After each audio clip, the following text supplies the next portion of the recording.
কোন মসজিদে মাইক লাগানো থাকে, কোন জিহাদির বিরিয়ানির দোকান থাকে, কোন জিহাদির হালালের মাংসের দোকান থাকে, এই বাংলায় কটা মাদ্রাসা বেঁচে থাকে, এই 4 বছরের মধ্যে দেখে দিবে হিন্দু সুরক্ষা সমিতি। কোন ভিত্তিতে দেশটা ভাগ করা হলো? আমরা সংখ্যাগরিষ্ঠ এই দেশে, তাও আমরা একটাও হিন্দু রাষ্ট্র পেলাম না। আর যারা সংখ্যালঘু তারা দুটো মুসলিম রাষ্ট্র পেল, আবার এখানেও তারা অধিকার পেল। তাহলে আমরা কি বোকা? আজকে সেই জন্যই আজকে এই ডাইরেক্ট অ্যাকশন ডে পালন করতে এসেছি। আজকে এই বাংলায় সকল সনাতনী হিন্দুদেরকে ঘোষণা করছি, যেইভাবে তারা লাহোর ঘোষণায় বলেছিল কি হিন্দু আর মুসলমান একসাথে থাকতে পারবে না, মুসলমানদের জন্য আলাদা পৃথক দেশ চাই।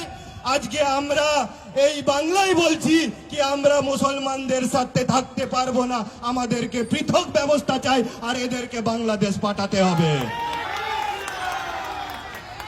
তারা আমাদের দেশে থাকবে, আমাদের দেশে থেকে আমাদের খাবে, আমাদের পড়বে, আমাদের মেয়েদের সাথে লাভ জিহাদ করবে, আমাদের জমি দখল করবে, আর সহ্য করব না। সবুজ পতাকা দেখলেই সাটা ভাঙা মার দিব। কোন মসজিদে মাইক লাগানো থাকে, কোন জিহাদির বিরিয়ানির দোকান থাকে, কোন জিহাদির হালালের মাংসের দোকান থাকে, এই বাংলায় কটা মাদ্রাসা বেঁচে থাকে, এই 4 বছরের মধ্যে দেখিয়ে দিবে হিন্দু সুরক্ষা সমিতি। दोस्तों देखो ये लड़का कैसे बयान दे रहा है, बोल रहा है कि अगर इस्लाम का भी कहीं पे भी झंडा दिखाई दे उसको तोड़ दो, फाड़ दो, छीड़ के रख दो। ये वेस्ट बंगाल में बयान दे रहे हैं दोस्तों।